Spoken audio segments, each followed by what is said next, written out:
फिर से एक बार गावित जी, राजेंद्र गावित साहब और राजेंद्र गावित साहब।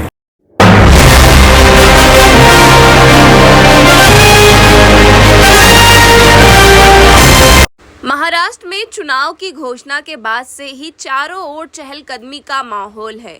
इस समय हर कोई अपने अपने पसंदीदा नेता की बात कर रहा है, हर कोई अपने अपने पसंदीदा नेता की जीत चाहता है। तो वहीं कई जगहों पर चेहरे बदले हैं तो कई जगहों पर वही पुराने चेहरे की चमक अभी भी बरकरार है।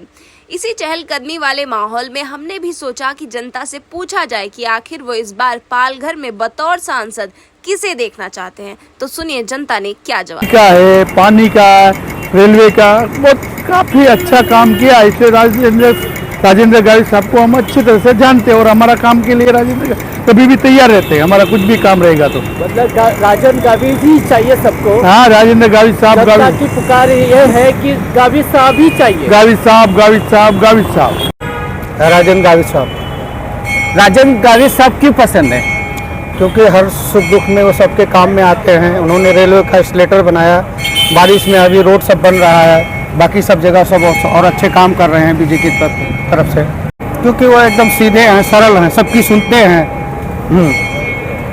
और जनता के बीच में भी मौजूद रहते हैं। के बीच में भी जाते हैं कि नहीं? जाते हैं। गोखीरा में उनकी ऑफिस है, शुक्रवार को, हर शुक्रवार को मिलते हैं वहाँ ऑफिस में।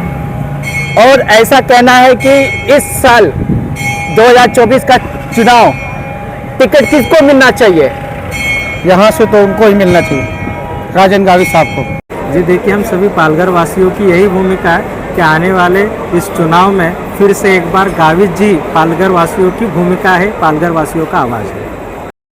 जनता से मिले इन जवाबों के बाद जब हमने उनसे कारण पूछा तो प्रमाण के तौर पर उन्होंने राजेंद्र गावित जी के किए गए कार्यों के बारे में बताया कि किस तरह वो लोगों के बीच आकर उनकी समस्याएं सुनते हैं और उनके सुख दुख को समझकर वक्त से पहले ही उसका निवारण करते हैं। तो इस प्रकार आपने सुना कि इस बार जनता पालघर के सांसद के तौर पर राजेंद्र गावित जी को ही देखना चाहती है। अब जनता की ये चाहत कितनी रंग लाती है ये तो चुनाव के नतीजे ही बताएंगे।